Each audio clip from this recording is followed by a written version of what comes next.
वो बूटी नहीं आई तो लक्ष्मण के प्राण बचना मुश्किल है। कोई बलशाली जो राती रात में उस बूटी को ला दे? राम जी बिलाप कर रहे, रोने लगे।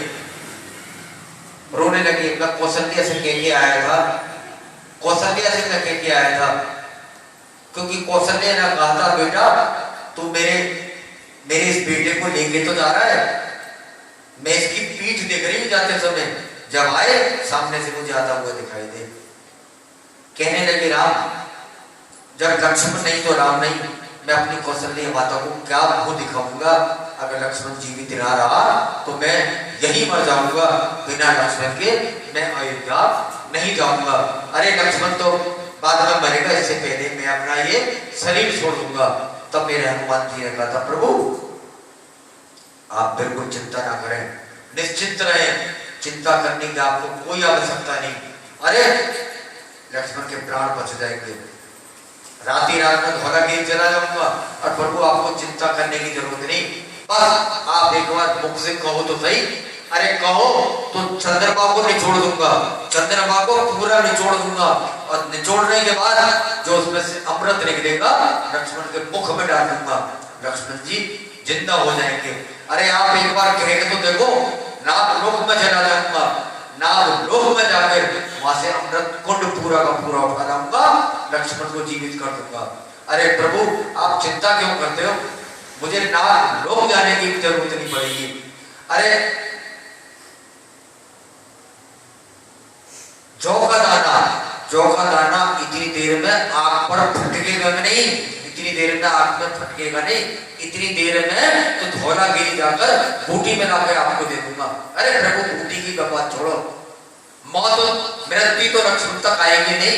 अगर प्रभु आप आज्ञा दो मैं तो मृत्यु को भी खा जाऊंगा, मृत्यु का भी पार कर लूंगा, मृत्यु को भी खा जाऊंगा। हे सूर्य देव याद रखना, सूर्य देव याद रखना, संकट आज सूर्य वंश पर है, लंका के नीच राहु द्वारा आकाश दिनेश पर है, इसलिए छुपे रहना जब तक जड़ी न पहुंचा दूं मैं, उस समय प्रकट होना भगवान, जब संकट निशा मिटा दूं मैं। जान रहे हो हनुमत कितना बतवारा है। एक बार तो तुम्हें अपने मुंह में रख लिया था बचपन में मैंने, एक बार तो तुम्हें अपने मुंह में मैंने बचपन में रख लिया था, अब की बार भी तुम्हें मुंह में रख लूंगा, लेकिन प्रकट मत हो जाना जब तक मैं जड़ी बूटी धौलागिरी से लेकर ना आ जाऊं। तो इतने मेरे बलशाली मेरे शंकर भगवान के अवतार मेरे हनुमान जी, बोले राधे राधे। तो भैया और इतनी बड़ी बात कही, मेरे भोले बाबा जैसा सचमुच कोई सुंदर नहीं, संसार में भोले बाबा जैसा देवता कोई भी नहीं है। आप कहेंगे भोले बाबा तो बहुत काले हैं, देखो कहते हैं कर्पूर करुणा अवतार है, करुणा के अवतार है, कर्पूर के समान मेरे भोले बाबा गोरे हैं। बोलो राधे राधे। अब वेद व्यास जी ने शंकर भगवान को लौटा दिया, प्रभु आपकी शक्ति अतुलित है, कोई नहीं, अब अमर कथा सुन ली, आपकी अमर कथा का मान रहेगा, अब छोड़ो। भोले बाबा के ठीक है जैसे मेरे राम की इच्छा है, जो ही राम सही राम भैया, ठीक है चले गए भोले बाबा। और वो तोते का बच्चा अमर कथा को सुनकर भैया पहले ही अमर हो चुका था, अब पूरे 12 वर्ष तक वो तोता रहा। ब्याह जी लगा बेटा 12 वर्ष तक तू अपने माँ के पेट में जन्म क्यों नहीं लेता, तेरी माँ तड़प रही है, दुखी है। अरे है कौन तू, बाहर नहीं आता, तू राक्षस है, मनुष्य है, घोड़ा है, बकरी है, अरे कौन है तू, आता क्यों नहीं है? तो अंदर से आवाज आई, देखो ना तो मैं घोड़ा हूं, ना पिचास हूं, ना बकरी हूं, ना जानवर हूं, ना राक्षस हूं, ना पेट हूं, ना जिन हूं, ना जिन्नात हूं, और मैं कोई भी नहीं हूं, और मैं इस समय कुछ भी नहीं हूं, मैं तो इस समय मनुष्य रूप में मातृ गर्भ के अंदर बैठकर भगवान का सिमरन कर रहा हूं, उनकी माला जप रहा हूं, और यहीं से माला जप कर मैं सीधा मोक्ष प्राप्त करूंगा। बोलो राधे राधे। व्यास जी बोले देखो इस नरक रूपी गर्भ में बैठा हुआ नरक के समान है महाराजा, नहीं तो तेरी मां मर जाएगी, पिताजी मैं बाहर आया तो ये माया मुझे जकड़ लेगी, ये माया है, ये सर्प नहीं है, माया नागिन है, ये किसी को नहीं छोड़ती। यहाँ पे संसार में आने के बाद आदमी स्वार्थी हो जाता है, तो मुझे स्वार्थी संसार नहीं चाहिए, मुझे इस माया के पचड़ी में नहीं पड़ना, मैं तो सीधा यहीं से संपूर्ण प्राप्त करूंगा, मोक्ष नहीं गए। अब बहुत कहा, जब नहीं माने तो उन्होंने कहा बेटा क्या चाहता है? तो उन्होंने कहा पिताजी मैं एक शर्त पर बाहर आ सकता हूँ। कौन सी शर्त? कि मुझे माया ना लपेटे। कि बेटा नहीं लपेटेगी, मैं तुम्हारी बात नहीं मानता, जाओ मेरे भगवान जी को बुलाओ, भगवान विष्णु जी को बुलाओ, वो लोग से बैकुंठ से भगवान आकर गारंटी देंगे ना मेरी माया तुझ पर कोई असर नहीं करेगी, नहीं घेरेगी, तब मैं बाहर आऊंगा। बोलो राधे राधे। आज श्री सुखदेव जी महाराज गारंटी मांग रहे हैं कि जब तक भगवान गारंटी नहीं देंगे जब तक मैं गर्भ से बाहर नहीं आऊंगा। और देखो भैया बहुत कुछ समझाने की कोशिश करी, आखिर में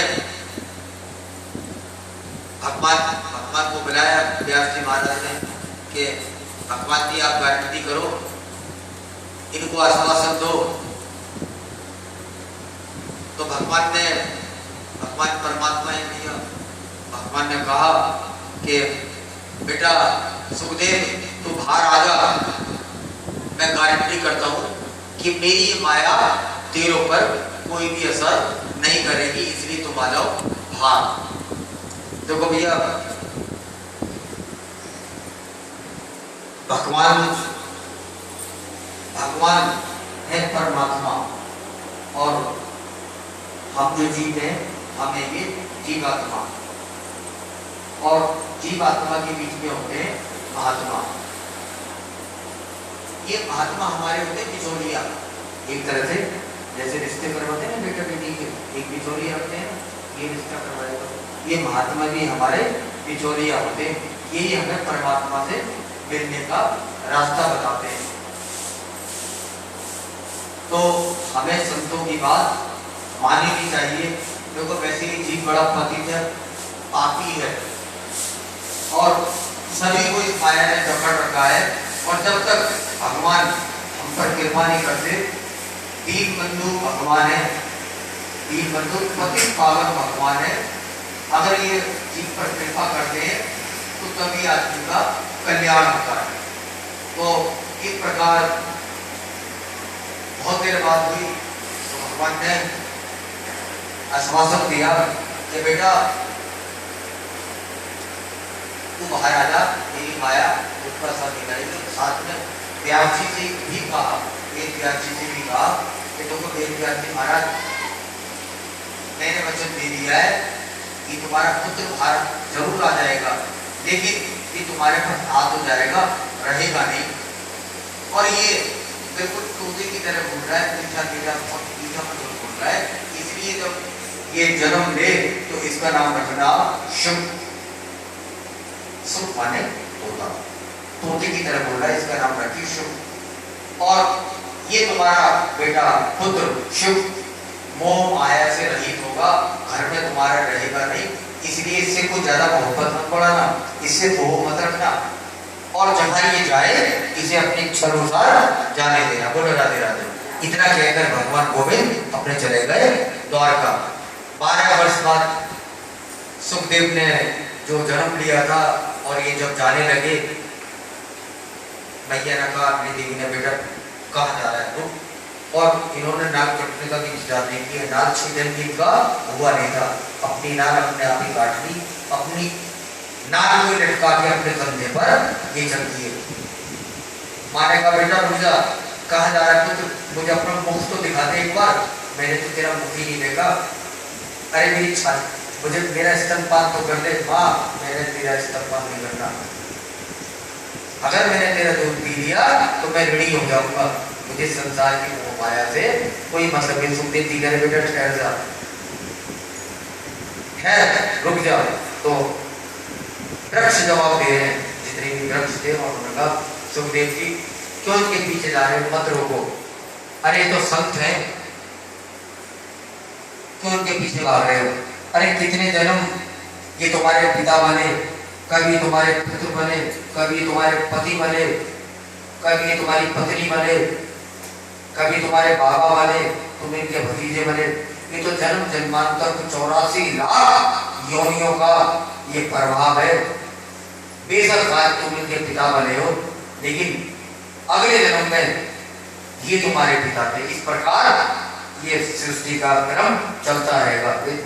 ठीक है, दुखी मन से आज वेद जी वापिस लौट गए, अपने पुत्र को तो वापिस ही ला नहीं सके, लेकिन श्रुतियों ने बड़ा गुणगान किया है। वेद व्यास जी ने तो ये 17 पुराण लिखे थे और अपने पुत्र को लाए कैसे, पुत्र तो चला गया, लेकिन जब वेद व्यास जी ने हमारे अज्ञान का आध्यात्मिक रूप से ये दीपक जलाया, हमें श्रीमद् भागवत देकर अज्ञान रूपी अंधकार को मिटाकर कर्म रूपी महासागर का जहाज आज हमें श्री वेद व्यास जी ने दिया है। बोलो जगत गुरु वेद व्यास जी महाराज की। इस प्रकार सूत जी महाराज ने कहा, ऋषियों मैंने आपके सब प्रश्नों के उत्तर दिए। 6 प्रश्नों के उत्तर आपने पूछे थे, वो मैंने आपको बताए। और देखो भैया, सच बात तो ये है कि हम अपने जीवन में जितने भी करें सत्कर्म करें। हमें सत्कर्म करने चाहिए, लेकिन सत्कर्म तो हम बाद में करेंगे। हमने तो अपने चित्तों को भी गंदा कर दिया, हमारे चित्त ही निर्मल नहीं है, चित्त में भी हमारे गंदगी भरी पड़ी है। बोलो राधे राधे। अरे भैया, पानी अगर गंदा होगा ना, गंदा पानी में अपना चेहरा देखोगे तो वो चेहरा आपको दिखेगा नहीं, गंदा पानी। चेहरा किस पानी में दिखता है? जो पानी निर्मल शीशे की तरह साफ हो, जब भी आप उसमें अपना चेहरा देख सकते हो। अगर भगवान को प्राप्त करना है, पहले अपने जो ना चित्त की गंदगी को साफ करो, तभी तुम्हें भगवान के दर्शन होंगे। भगवान कहते हैं निर्मल मन जन सोही मुझे पावा, और मोह छल कपट छिद्र न पावा। भगवान कहते हैं मुझे वही पा सकता है जिसके अंदर निर्मल मन हो। बोलो राधे राधे। भक्तों ने भी पूछा, बताओ भगवान जी आप कह रहे हैं निर्मल बनाओ, हमारे अंदर कौन सी गंदगी है? क्या गंदगी है हमारे अंदर? भगवान बोले चिंता मत करो, तुम्हारे अंदर गंदगी है, गंदगी हम बता देते तुम्हारे अंदर क्या गंदगी है। भगवान कह रहे हैं मोह कपट छल छिद्र न भावा। यदि तुम्हारे अंदर गंदगी इतनी है, क्या है? तुम कहते कुछ हो और करते कुछ हो, सोचते कुछ हो और करते कुछ। कपट जाल तुम्हारे अंदर भरा हुआ है, और मुझे कपट जाल कभी भी अच्छा नहीं लगते। तुम भीतर से भी एक हो जाओ और बाहर से भी एक हो जाओ, निश्चल बन जाओ। तुम्हारा निश्चल भाव होगा, तुम्हारा निश्चल व्यवहार होगा, तो उतना ही तुम मेरे नजदीक आओगे, उतना ही मेरे करीब आओगे। और जब करीब आओगे, तुम्हारा जो मन जो है वो निर्मल हो जाएगा। निश्चल व्यवहार तुम्हारा मेरे पास आने में सहायक बनेगा। बोलो राधे राधे।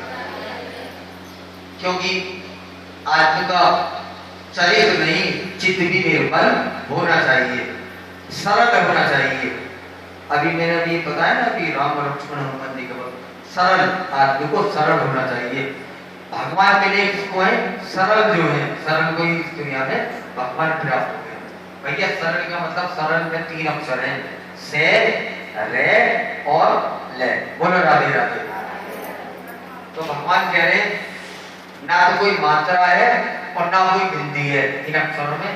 से में, रे में ना तो मात्रा है ना भिन्दी है, सीधे सीधे। सीधा मतलब है, मतलब बिल्कुल साफ है। से का मतलब सीता, रे का मतलब राम और ले का मतलब लक्ष्मण। से माने सीता, सीता है इधर और बीच में रहते हैं राम। सीता इधर, से माने सीता, रे माने राम। राम हमेशा बीच में रहते हैं और ले माने लक्ष्मण। बाएं सीता रहती है। बोलो राधे। सीधी सीधी बात, सरल, ये अक्षर है भगवान के। भगवान सरल को ही मिलते हैं। बोलो राधे राधे। देखो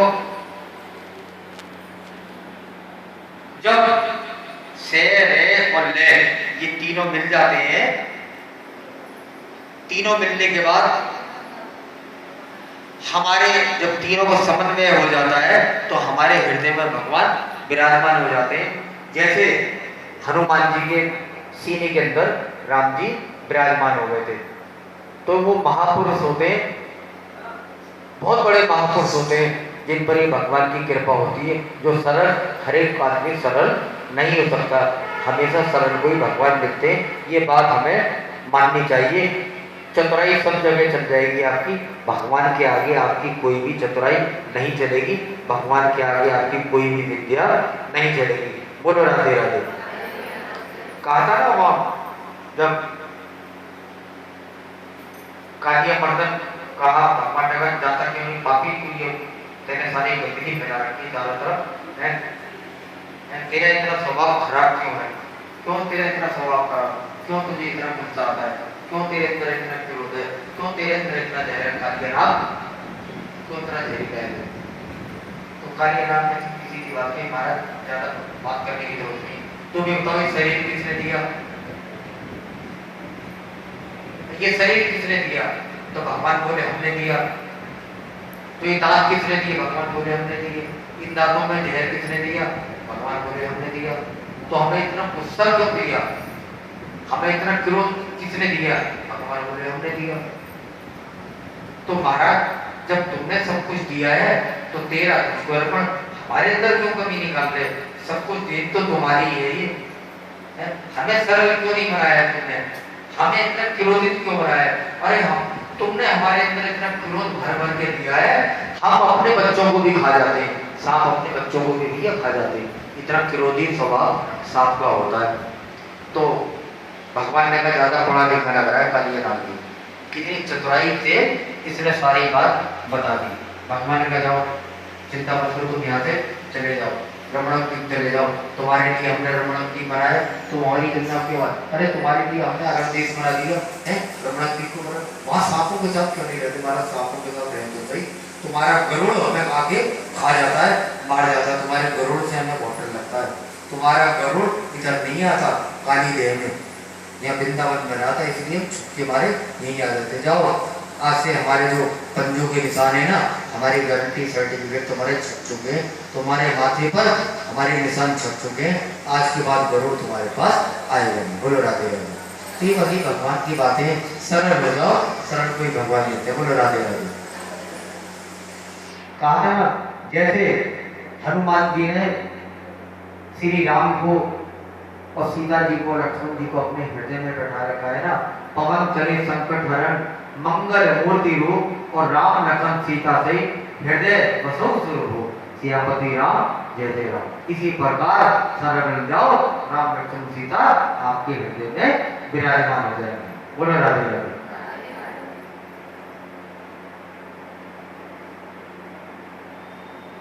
भगवान ने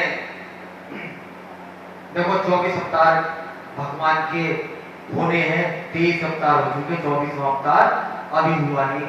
तीसरे स्कंद के वर्णन में, तीसरे स्कंद में वर्णन है कि पूर्ण अवतार तो भगवान का रामचंद्र और श्री कृष्ण जी का हुआ, बाकी अनेक अवतार अंश के रूप में भगवान के हुए। 23 अवतार मैंने कल भी बताया, कल की अवतार 24वां अवतार अभी भगवान का बाकी है। और ये अवतार कब होगा भगवान का, जब कलयुग बीत जाएगा। कलयुग क्या है, 4,32,000 वर्ष, सबसे छोटा युग है कलयुग। बोलो राधे राधे। अभी कलयुग के 5,500 वर्ष निकल चुके हैं। जब कलयुग समाप्त हो जाएगा, कलयुग समाप्त के बाद जब होगा भगवान का अवतार, कल की अवतार। बोलो राधे राधे। संबल से भगवान का अवतार होगा। भगवान श्री राम का नारायण अवतार, भगवान का अवतार जो हुआ है, ये पहला अवतार भगवान का होगा। बोलो राधे राधे। 24 सनक सनंदन सनातन सनत कुमार सनकादिक ऋषि, ये भगवान का होगा दूसरा अवतार। बोलो राधे राधे। और ब्रह्मा जी की नासिक आई, इसमें से जो छींक आई, छींक में से भगवान का अवतार होगा। और जिन्होंने हिरण्याक्ष को मारकर पृथ्वी को इस जल के ऊपर स्थापित किया, जो हिरण्याक्ष पृथ्वी को ले गया था, छुपा के रखी थी, उसे मारने के लिए भगवान को 12 अवतार लेना पड़ा। तो इस प्रकार भगवान के अवतार हुए। भगवान का तीसरा अवतार नारद के रूप में हुआ। चौथा अवतार भगवान का हुआ नर और नारायण। ये भैया नर नारायण कौन है? धर्म की मूर्ति, धर्म की पत्नी मूर्ति देवी से इनका जन्म हुआ और इंद्रियों को वश में करने के कारण ही इनको कहते हैं नर और नारायण। बोलो राधे राधे। पांचवा अवतार हुआ कपिल देव के रूप में भगवान का। यही वही कपिल देव है जिन्होंने अपनी मां देवहूति को सांख्य शास्त्र का उपदेश दिया। पर कपिल भगवान की छठा अवतार दत्तात्रेय जी के रूप में हुआ, जिन्होंने अपने जीवन में 24 गुरु बनाए। वो दत्तात्रेय भगवान की सातवां अवतार भगवान का हुआ यज्ञ अवतार। आकृति के गर्भ से भगवान ने यज्ञ अवतार लिया। आठवां अवतार भगवान का हुआ ऋषभ देव के रूप में। नौवां अवतार भगवान का हुआ राजा पृथु के रूप में। पृथ्वी देना समस्त औषधियां अपने समाहित कर ली थी। पृथ्वी का दोहन करने के कारण ही तो भगवान को अवतार लेना पड़ा पृथु के रूप में। पृथु नाम होने के कारण ही इसका नाम पड़ा पृथ्वी। बोले पृथु भगवान की 11वां अवतार हुआ भगवान का कच्छप अवतार। कौन सा अवतार भैया? मंदराचल पर्वत को अपनी पीठ पर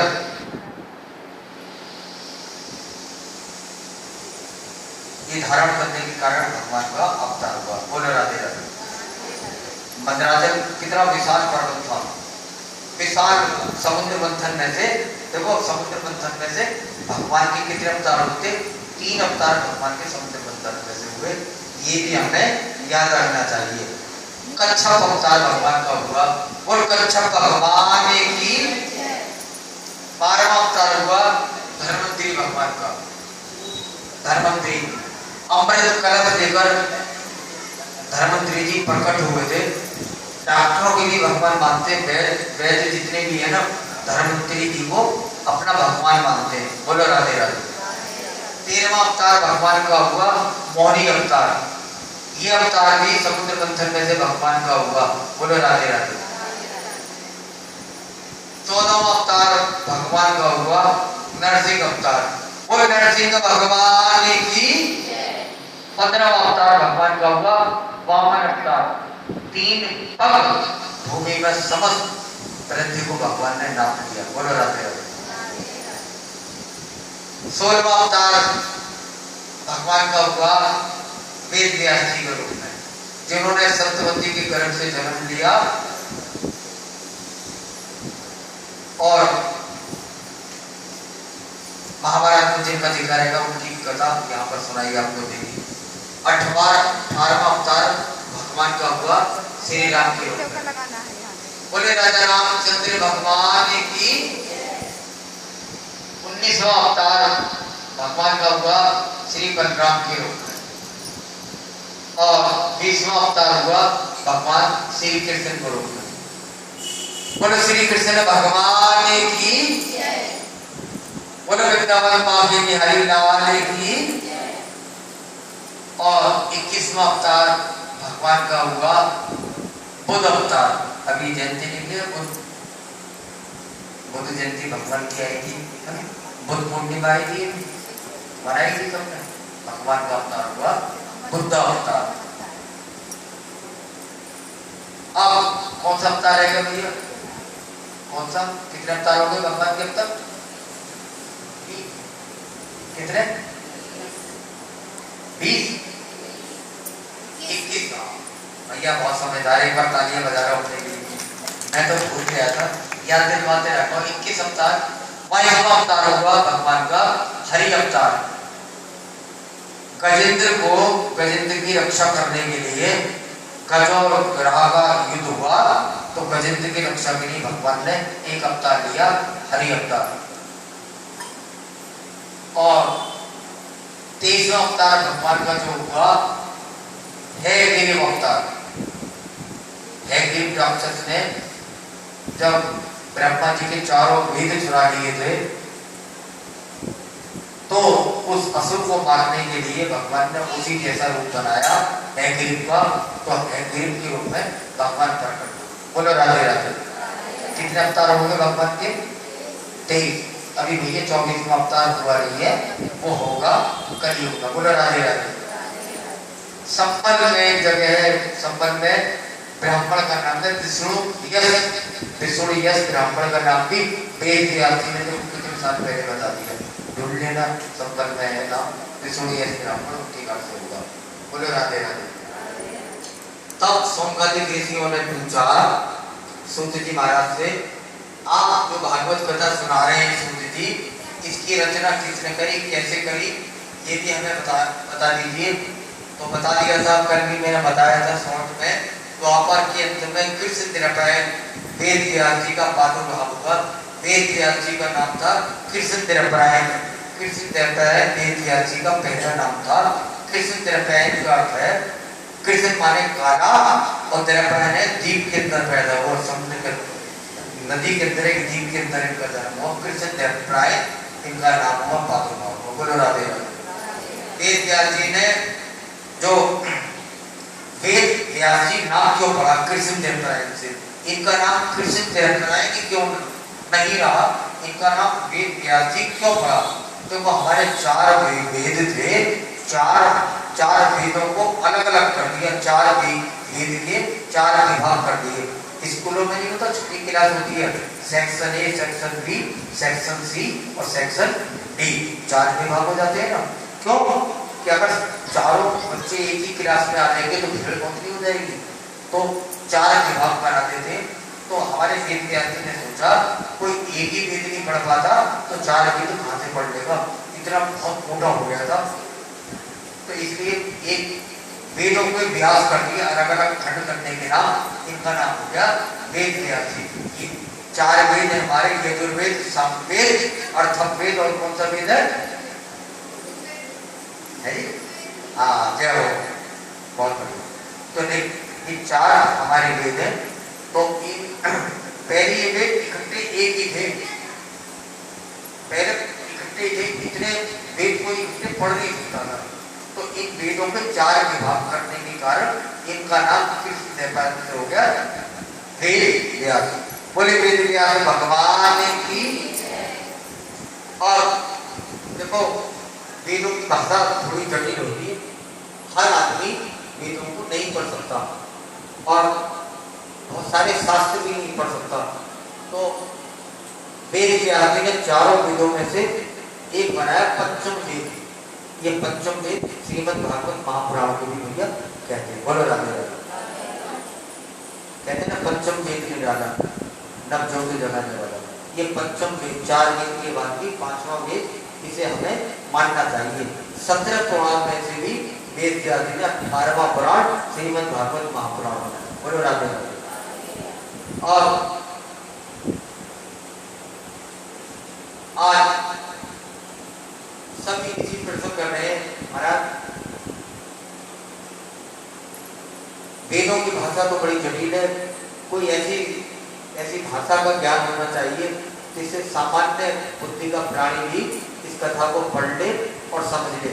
क्योंकि वेद संस्कृत में लिखे होते हैं और संस्कृत को हर कोई पढ़ नहीं सकता। संस्कृत को कथा को सुनाते तो समझ में नहीं आने वाली भी है। बोलो राधे राधे। अब जो हम कथा सुना रहे हैं, कथा तकरीबन आपकी समझ में आ रही नहीं आ रही है ना। संस्कृत की जटिल भाषा में पढ़ा जाए तो थोड़ी समझने में दिक्कत हो जाती है। ज्ञानी लोग तो भाषाओं को समझ लेते हैं और थोड़ा जो भाषा का ज्ञान ना हो उनके लिए थोड़ी ये भाषा